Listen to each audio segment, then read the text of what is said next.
Well, the industry, as I said once before, has something like 7,500 television sets in the whole United States. So it's not very extensive. Had only 7 broadcasting stations on the air experimentally, mostly at that time. The first commercial was authorized for July 1st, 1941.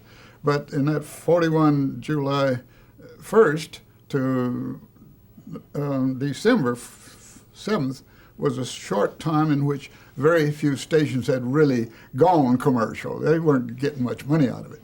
So there weren't many sets out at that time. But at the start of the war, 3 stations of those 7 were in New York City. It's the Dumont, CBS, and NBC. NBC and CBS both came out with full pages in the New York Times and the Herald Tribune, which was available at that time, said, the war effort takes our engineers off of television. We're going to have to discontinue television for the duration. Alan Dumont came out with full pages countering that, said, we have a responsibility to our customers who have bought 1,500 Dumont television sets. We're going to stay on the air. Well, what was staying on the air in those days? Not very many programs a day. One station would be on one day, mostly in the evening, another on Tuesdays, another one on Thursday. We're sort of sharing it between the 3 stations in New York. So we shamed CBS and NBC to stay on the air all during the war. All 3 of us were on with occasional programs.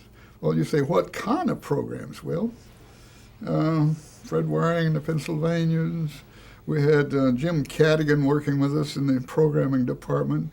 He had brought in all kinds of early people. I could name a bunch of the performers on Dumont. And Milton Berle was on our station. He was on NBC, and he's the Texaco star, you know, of the NBC for a long time.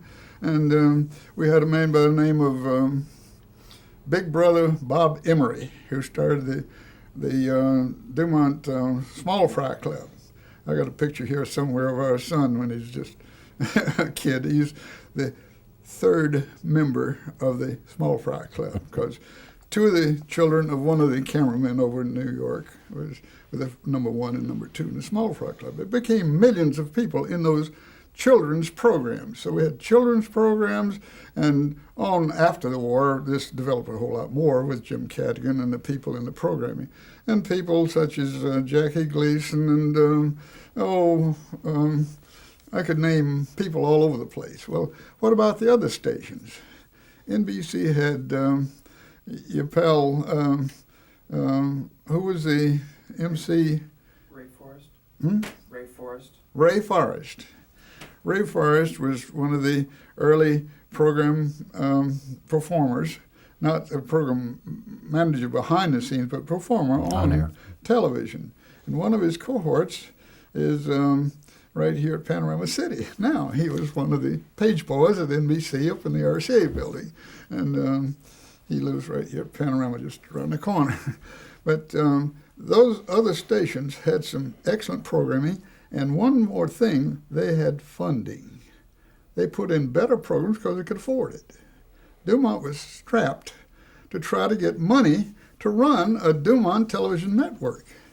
Later on, we had people such as Bishop Fulton Sheen on a program for 169 stations on the Dumont network. But that built up gradually over a period of years.